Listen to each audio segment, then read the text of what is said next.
frankly peculiar debate this week. Debates over freedom of expression and sexism erupted, following reports from the Sun newspaper that it planned to put a top on its page 3 models. Then late last night, the paper announced it had no such plans and promptly introduced us to Nicole, 22, from Bournemouth, just to prove the point. What looked like a victory for the No Page 3 campaign now looked like a PR stunt for the paper. Those who disapprove of page 3 say they'll redouble their efforts to see press removed. So we turn to glamour model and libertarian, Laura Lacole, 25, from Belfast. This is her take of the week.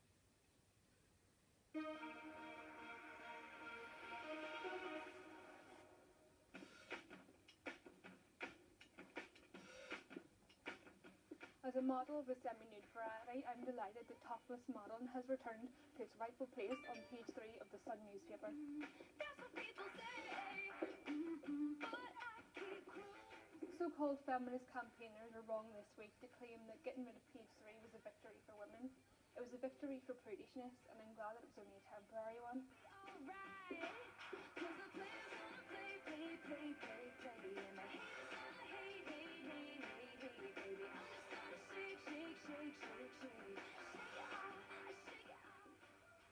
Sexuality and the nude form, particularly the female, has been depicted throughout human history.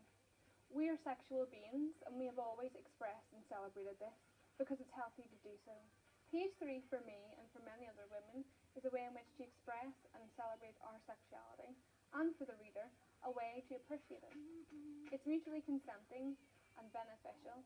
I've never felt pressured into doing it. Make the moves up as I go, and that's what they don't know. That's what they don't know. But I keep cruising.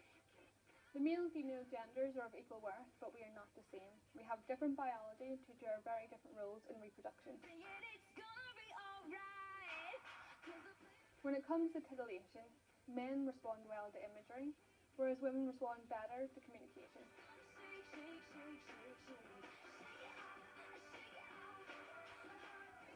But this goes some way to explaining why female nude imagery is more prevalent, rather than it being men degrading women, as many anti-PG campaigners have been saying.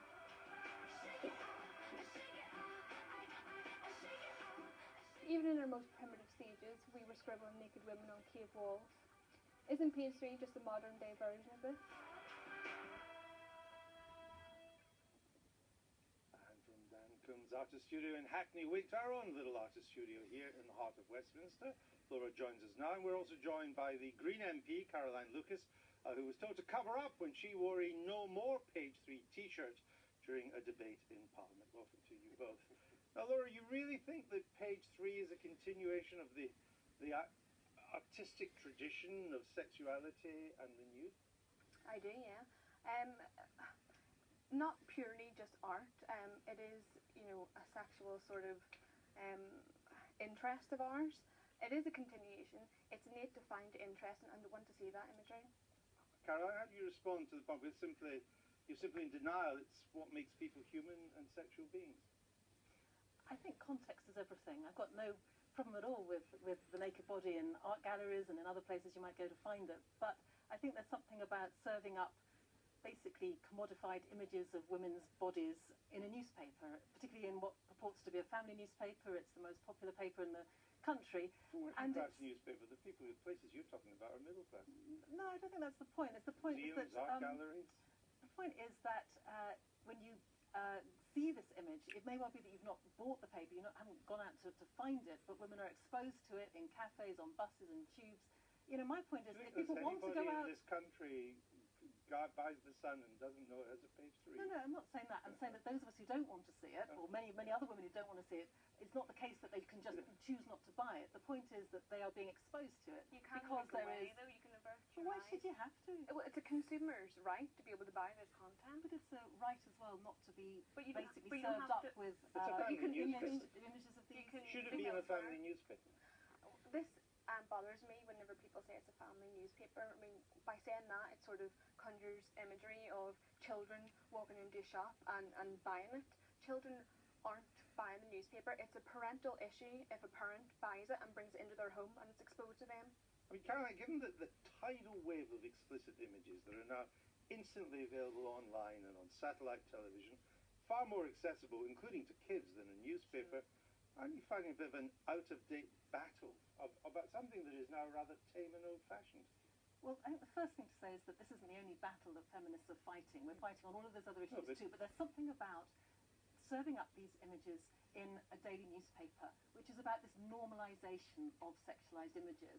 And I think that is why we're focusing But the to kids some are- extent on But the kids are newspapers. seeing much worse online. Of course they are, but the point is, there's the fact that this is just all around you. If you go online, you're making an effort to go and see it. And I'm not saying I'm advocating the images online either. We need to be tackling that too. But for as long as you've got a culture where these images are just surrounding you and are so normal, then that gives a message, particularly to young kids, and they do often see it open on the in the newsagents as well as if their parents bring it home. All right. But the The message you give out is that women's bodies and women are there for sexual pleasure of But women. they are, but not just that. They're not totally one-dimensional, and I think it's very derogatory to say that men can't distinguish between that. All right. Alan, what's your view on this? Are you with Well, Laura or are you with Caroline? I'm with Caroline, but I love the headline in the Times, "The Sun has got its top on." I thought that was great, from another Murdoch paper. I mean, the point is, Laura wouldn't come in this studio topless. She wouldn't go on a news programme at 6 o'clock topless.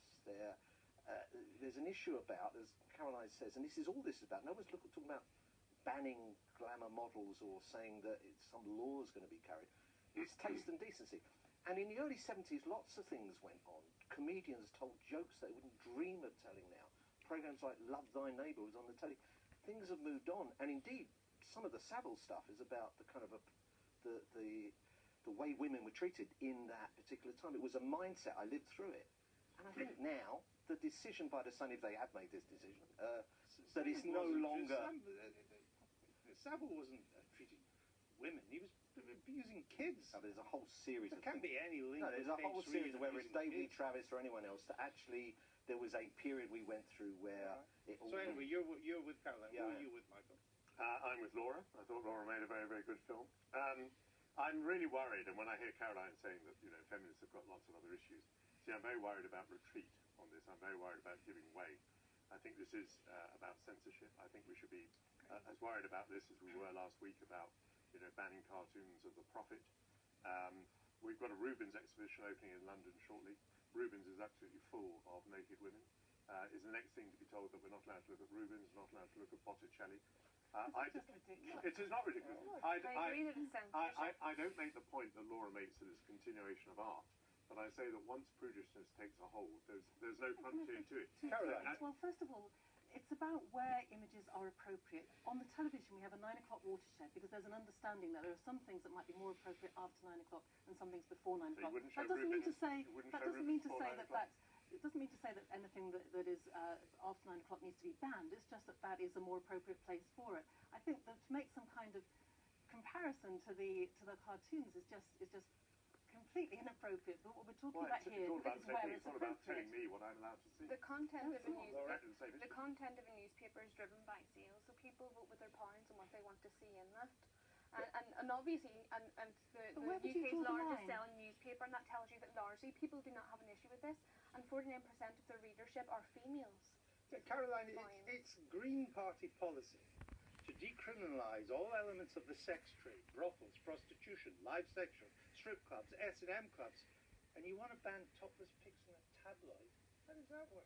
I'm not talking about banning. First of all, the No More Page 3 campaign has very explicitly not talked about banning. It's a very polite But you want to letter liberalise the all this, and editor you want of to the you want to Page shut 3. this down in terms of it not happening. I mean, how can you be in favour of all that and object to a topless picture in a tabloid? Because it's about the regulation of where you go and find these images. And I keep coming back to No, the you fact want to that the decriminalise all newspaper... these things. Well, actually, personally, I don't. The Green Party does, but you're right. But you're the only MP we have that can talk for them. Yeah. Let's talk about the Page 3, because that is where the focus is. And I think the point is that when you've got these images being served up, there is a continuum. There's lots of evidence out there that a culture whereby these images are more and more provided, the sexualization of women, the commodification of women, the normalization of that, does lead to a way of looking at women that is on a continuum with aggression towards women, discrimination, and ultimately violence against women. And there are plenty of reports that would make that link. So this isn't about some kind of prudishness. This is about the links to ultimately an attitude towards women that is let me just, I'm going to give you the final word, Laura, but if it's aggression about women that worries you, why didn't your T-shirt say, let's do something about FGM, about female genital mutilation? Let's stop this from happening, rather than page 3. Because if you want real violence, you've got the worst kind, and I think there's been one prosecution since it was made illegal since right. 85. But Why did you wear that T-shirt? Because I was hosting a debate on sexism in the media. That's why I No, wore I the mean particular in the T-shirt that I comments. did. But exactly, in the comments I was hosting. You've never worn one about FGM, have you? No, but that, that's always the argument that's raised, that if you're fighting on one issue, you're asked, why aren't you fighting on all these other Well, I issues? guess it's a measure of what prominence. I mean, you took the prominent decision to do that in the comments. I took that because I think Not media on the other sexism, issue. I personally, at the moment, I've been focusing on media sexism because I think it has a really corrosive atmosphere on the way all people are looking at women. I think that matters a lot. I'll give Laura the final word. I come back to the point that I think a lot of people may not feel as strongly about this, Caroline, but they just don't think that there should be topless pictures in a newspaper. That's up to the consumer. But just to follow on from the point that you made there, Caroline, that sexually repressed societies, women are abused there much more than any other type of society. I don't think the evidence necessarily points The to that. scientific evidence is, I'll show you the statistics Well, whenever we we get can over. argue this. You have to. It's Argue this. places like Iraq, in India, places where women are sexually All right. repressed, they're abused. But yes, but you can't make a distinct cause and effect between those two things. Those two things may be the case, but the fact that one follows from the other isn't. You're going to have to continue this correlated. debate off camera because will. we've run out of time. But actually, you're going to have to wait a bit because although you're leaving us now, Laura, we're holding on to you. We have more to talk about. Now, it's late. Testify an oath late.